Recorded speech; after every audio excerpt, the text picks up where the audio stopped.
जोहार साथियों, आज हम आए हैं ग्राम लोधा, जो गोंडवाना के सुर सम्राट सम्मानीय बैगा साहब मरावी जी के घर, और आज इनका इंटरव्यू लेंगे।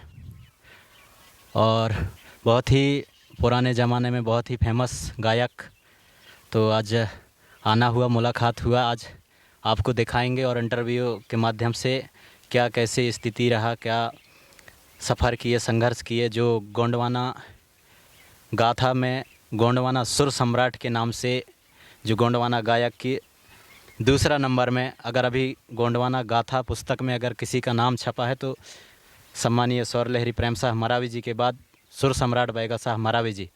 तो चलिए वीडियो में हम शुरू करते हैं, बातचीत शुरू करेंगे। आप हमारे चैनल में स्वागत है मामा जी। मरकाम जी, आपको भी कोटि कोटि धन्यवाद, जो कि आपने बहुमूल्य समय निकल कर के मेरे इस ग्राम लोधा में आए। मेरी तरफ से आपको भी कोटि कोटि धन्यवाद। अच्छा, अपना एक बार पूरा जीवन परिचय कैसा रहा, कहाँ जन्म और आपका पूरा जीवन परिचय बताएं हमारे दर्शकों को। जी हाँ, मेरा नाम बैगा साहब मरावी, पिता पेनवासी सुखराम मरावी है। मैं ग्राम लोधा, ग्राम पंचायत बनिया, विकासखंड घुघरी, जिला मंडला, मध्य प्रदेश के मैं निवासी हूँ। आपका लगभग संघर्ष कब से स्टार्ट रहा? मेरा संघर्ष महोदय जी,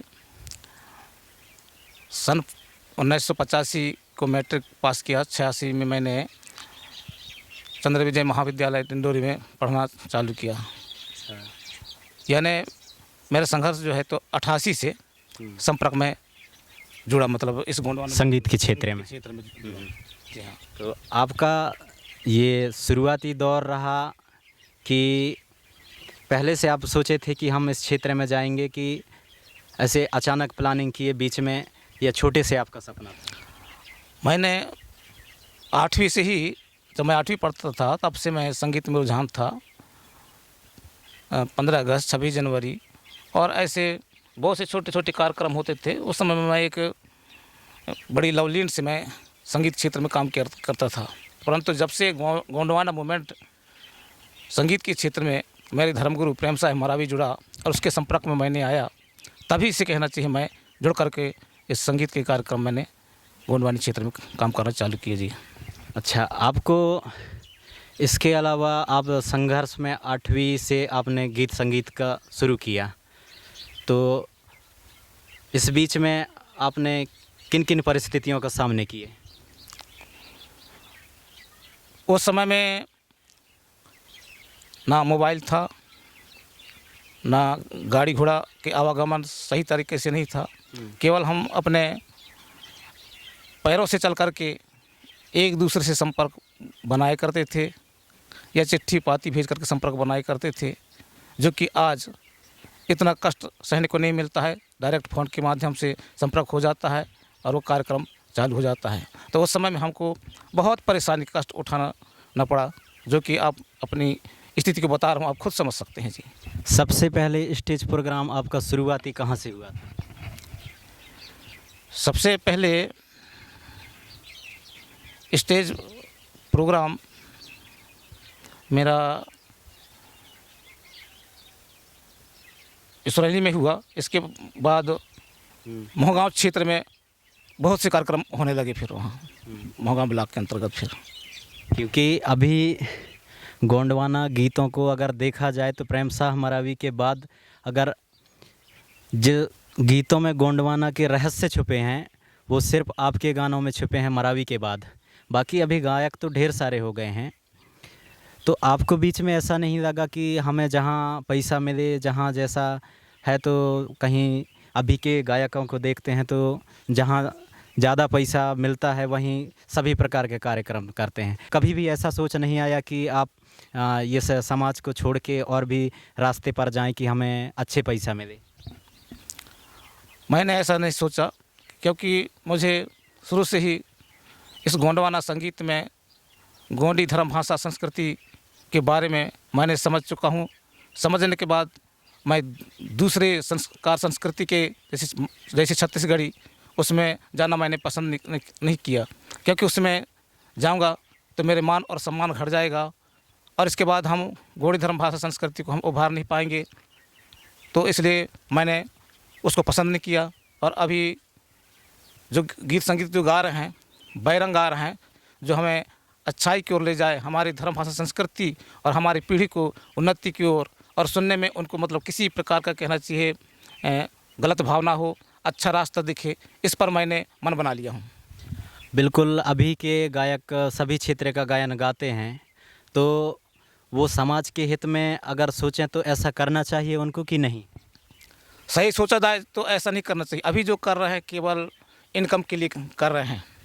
हाँ, नहीं तो अगर आप ऐसा इनकम को सोचते तो आप अभी इस जगह में कहाँ होते? इस जगह में शायद नहीं होते अगर आप इनकम को देखते तो। अगर मैं इनकम को देखता और जहाँ इनकम है वहाँ मेरा नाम रोशन होता, क्योंकि आजकल हर लोग मतलब इनकम को देख रहा है। अगर ऐसा होता तो मैं इस गोंडवाना मूवमेंट से मैं गिर जाता नज़रों से, जो कि मैं इसको मैं पसंद नहीं करता, इसलिए मैं दूसरे गीतों को मैंने गाना पसंद नहीं किया। हाँ, मान सम्मान जितना इस समाज में मिला आपको शायद दूसरा मंच में जाते तो मिलता नहीं मिलता। पैसा मिलता पर मान सम्मान मेरे को नहीं मिलता, ऐसा मैं महसूस कर रहा हूँ। अपने आप में आप महत्वपूर्ण पैसा को समझते हैं या मान सम्मान को? मैं मान सम्मान को समझा मैं। और इसीलिए दूसरा रास्ता में जाना पसंद नहीं किए। जी हाँ। तो अभी आपका कुछ दिनों से गीत गायन नहीं आया, लेकिन फिर भी आपने यह नहीं सोचा कि मैं कोई भी गाना जाके निकाल दूं, कोई भी कार्यक्रम छत्तीसगढ़ी जैसे करूं, या आपने रुकना पसंद किया लेकिन ऐसे दूसरे गायनों को कंटिन्यू नहीं किया? अभी मेरे बहुत दिनों से मंच प्रोग्राम नहीं हुए हैं, ना मेरे पास कोई ऑर्डर नहीं आए हैं। मैं अगर चाहता तो मैं दूसरे संगीतकारों, दूसरे छत्तीसगढ़ी वालों के साथ रह कर के मैं 2 पैसा कमा सकता था, परंतु मैंने देर भले किया हूँ पर अंधेर नहीं है। मैं चाहता हूँ कि आने वाले समय में मैं ज़रूर मैं स्टेज तक जाऊँगा और मेरी आवाज़ को जनता तक पहुँचाने की कृपा करूँगा। यानी कि आपने जहां से शुरुआत किया अंत भी वहीं करने का सोच है? जी हाँ, जहाँ से शुरुआत किया हूँ मैं वहीं मेरे अंतिम तक मैं छोर तक मैं जब तक मेरा प्राण रहेगा तब तक वहीं समाप्त करूँगा, ये मेरी सोच है।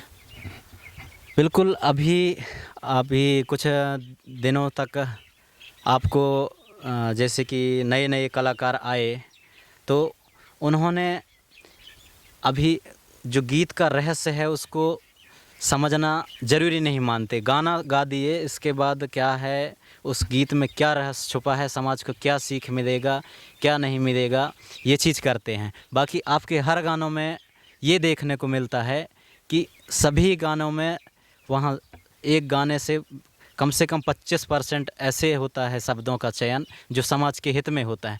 ऐसे इतना बेहतरीन तरीक़ा से उनके अर्थ सहित आपने ऐसे सर्च किस हिसाब से कर लेते हैं?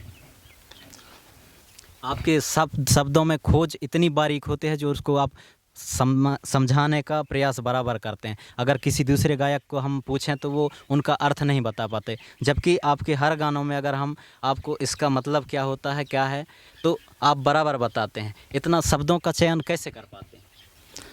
क्योंकि इसलिए मैं करता हूँ शब्दों का चयन, क्योंकि हमारे इतिहास लिखित नहीं है और लिखित नहीं है।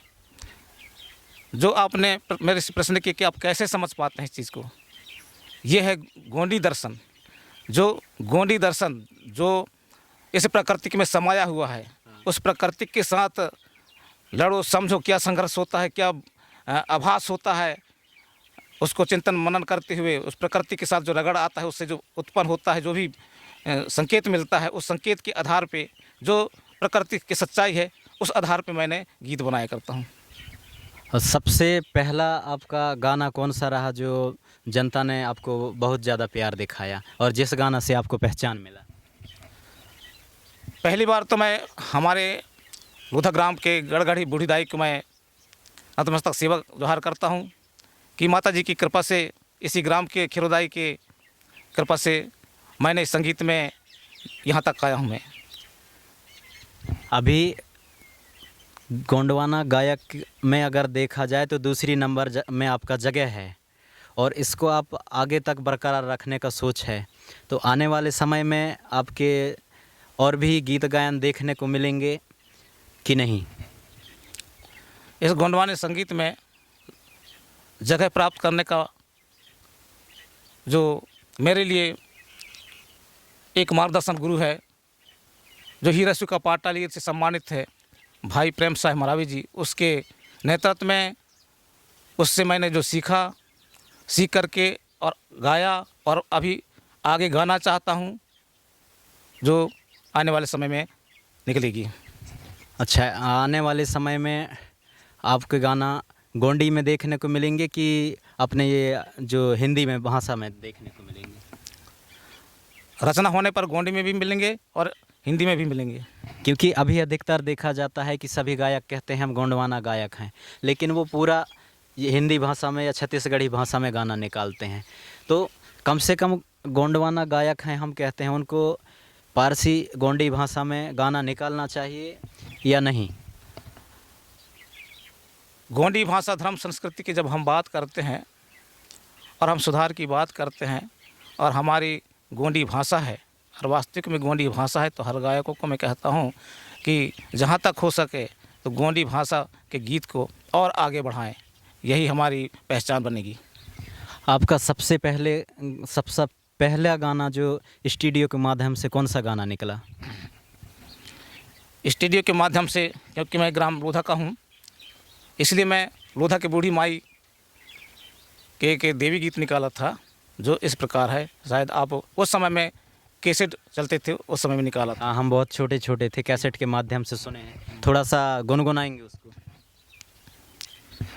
बूढ़ी माँ की माही माया पार, देवी खोलो किवाड़े माढ़िया के। बूढ़ी माँ के माही माया पार, दाई खोलो किवाड़े माढ़िया के। खोलो किवाड़े माढ़िया के दाई, खोलो किवाड़े माढ़िया के। खोलो किवाड़े माढ़िया के देवी, खोलो किवाड़े माढ़िया के। बूढ़ी माँ के माही माया पार, दाई खोलो किवाड़े माढ़िया के। सजर बनिया लोधा गाँव, जहाँ रहे बूढ़ी के धाम जी। लोट पोट लोधा में जन्मे, लोट पोट लोधा में जन्मे, चुरिया में तय चूरी पहने जी। देवी के महिमा सुन के, देवी के महिमा सुन के, दरस बरया थे दुनिया के। बाबा खोलो किवाड़े माढ़िया के। बूढ़ी माँ के माही माया पार, दाई खोलो किवाड़े माढ़िया के। बूढ़ी माँ के माही माया पार, देवी खोलो किवाड़े माढ़िया के। ये गीत था हमारे जो रिकॉर्डिंग हुआ। आज भी उस इतना पुराने गाना, ये गाना कौन से सन में निकला रहा होगा लगभग में बता दीजिए, उतना पुराना इतिहास तो? ये 24/7/2004 को निकली थी। 2004 को, जो उस समय कैसेट चलते थे, और उसी तर्ज और उसी लय उसी आवाज़ में उस गाना को आज भी गा सकते हैं? जी हाँ, गा सकते। आने की आवाज़ में आज तक कोई बदलाव नहीं है? थोड़ा सा गुनगुना के सुनाए। जो आज भी, जो पहले आवाज़ था वही आवाज़ आज भी, वही लय वही धुन आज भी है, तो निश्चित ही आने वाले समय में भी आप अच्छे करेंगे, ये आपका आवाज़ हमें बताता है। बाकी आपकी सोच क्या है, क्या कर सकते हैं, क्या करने की उम्मीद है, ये आप बताएंगे। उम्र ढलते ढलते तो कुछ तो परिवर्तन होता है शरीर में, आवाज़ में, परंतु जो मन में जो है, दिल में जो बैठा हुआ है, वो आवाज़ निकलेगी ही। भली आवाज़ के हेरा फेरी हो सकता है, परंतु दिल और दिमाग में बैठा हुआ है वो मरते दम तक नहीं भूला जाएगा। यह गाना किस स्टूडियो से निकलवाए थे, कहाँ से? ये स्वरदर्पण स्टूडियो से निकलवाया था इसको मैं, जो जबलपुर, जिसे हम आज की डेट में नहीं जानते। ये बहुत पुराने 2004 की समय, 2004 में हमारी उम्र लगभग 6 साल का था, तो उतना पुराना चीज़ हम। कुछ तकनीकी इश्यू के कारण हमारे वीडियो में बराबर आवाज़ नहीं आ पाया, इसलिए वीडियो को यहीं अंत करते हैं। 15 मिनट के बाद ऑटोमेटिक